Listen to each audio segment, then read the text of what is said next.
Shalom saudara-saudari dalam Kristus.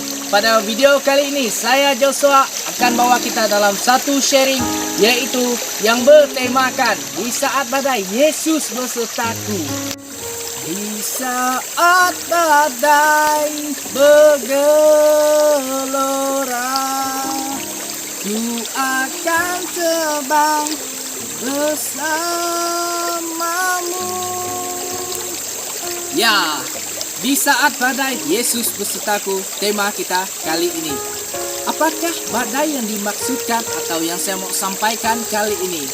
Apakah badai ombak yang dimaksudkan ini seperti kisah Yesus dan Petrus ketika mau pergi ke Genesaret ketika itu? Dan sudah tentu bukan saudara, tapi badai yang diartikan sebagai masalah yang mendatang pada dunia saat ini saudara.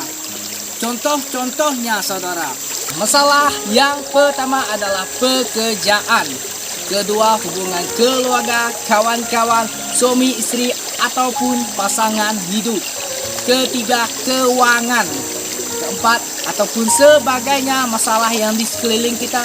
Dan yang terakhir sekali yang saya dapat katakan adalah, saya percaya saat ini kita tahu masalah yang sedang kita hadapi, bahkan seluruh dunia sedang mengalaminya, yaitu COVID-19. Mari kita sama-sama lihat dalam Matius 14 ayat 22 hingga 24. Yesus ketika ini meminta muridnya untuk pergi dahulu ke seberang selepas mereka habis memberi 5.000 orang makan. Dalam perjalanan ke sana, semasa di tengah lautan, mereka diombang-ambingkan oleh gelombang, dan murid-murid Yesus ketika itu berasa risau sekali. Saudara-saudari semua, mengapa mereka risau ketika itu? Apakah kita boleh kaitkan dengan kehidupan kita sekarang ini, saudara-saudari? Saya percaya kita akan menjadi risau, khawatir, bimbang dan sebagainya jika ada masalah datang, terutamanya seperti kisah murid-murid Yesus ketika diombang-ambingkan oleh ombak. Betul ke tidak saudara-saudari? Mari kita lihat dalam Matius 14:25 hingga 27. Apabila murid-muridnya melihat Yesus berjalan di atas air ketika itu, lalu berkatalah murid-murid Yesus nih, itu hantu. Tetapi Yesus berkata, tenanglah, aku ini. 28 hingga 33 tersebut. Lalu Petrus berseru dan menjawab dia, Tuhan, apabila engkau itu, suruhlah aku datang kepadamu berjalan di atas air. Petrus pun mau berjalan seperti Yesus di atas air. Lalu Yesus berkata, datanglah.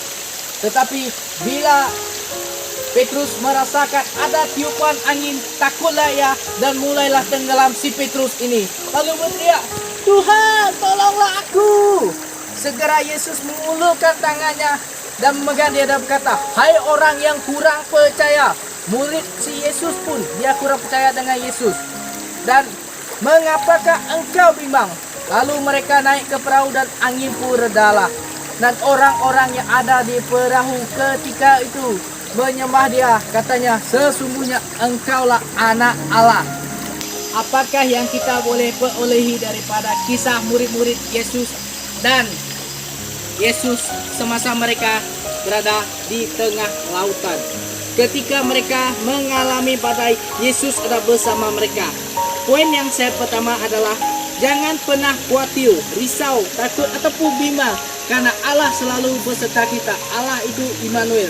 Kedua, mengucap syukur selalu.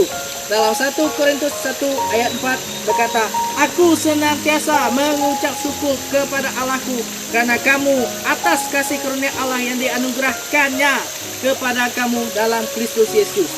Ketiga adalah, jangan pernah tinggalkan Tuhan Yesus di dalam hidup Anda sekalipun masalah datang kepada Anda. Di saat badai bergelora, jangan pernah tinggalkan Tuhan Yesus, karena Allah selalu ada bersama kita. Terutamanya ketika bila kita melihat Petrus semasa dia mau tenggelam, Yesus sanggup mengulurkan tangannya untuk menyelamatkan muridnya, yaitu Simon Petrus tersebut.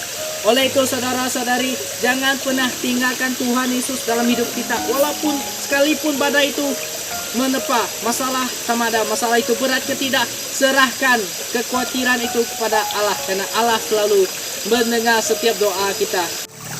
Lihatlah saudara-saudari, sungai yang sedang mengalir di tempat ini. Walaupun banyak batu yang menghalang sungai ini untuk mengalir, tapi sungai ini terus mengalir.